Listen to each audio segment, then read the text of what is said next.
بسم اللہ الرحمن الرحیم۔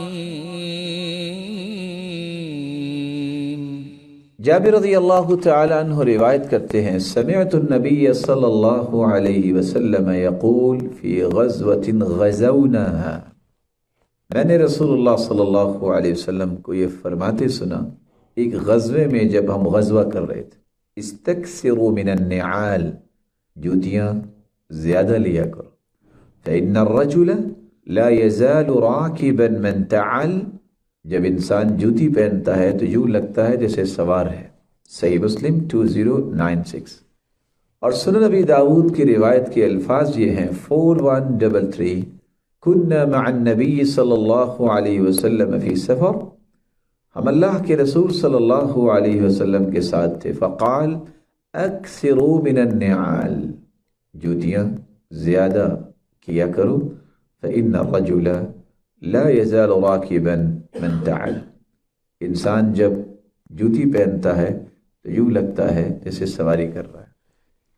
یہاں رک کے ایک پیغام بھی میں پیش کرنا چاہوں گا۔ آپ صلی اللہ علیہ وسلم نے فرمایا اکثروا من النعال۔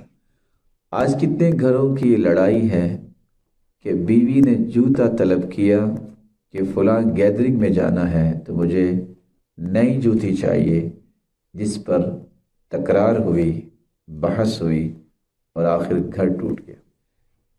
اگر اللہ کے رسول صلی اللہ علیہ وسلم نے اجازت دی ہے تو اگر آپ 1 سے 2 اور 3 جوتیاں لے بھی لیں اور گھر جس کے ٹوٹنے پہ شیطان خوش ہوتا ہے اس کو بچائیں تو اس سے بڑی دانش مندی کیا ہوگی۔ بخل ہر وقت مصیبت ہے، وہ گھریلو معاملات میں ہو یا دینی معاملات میں ہو۔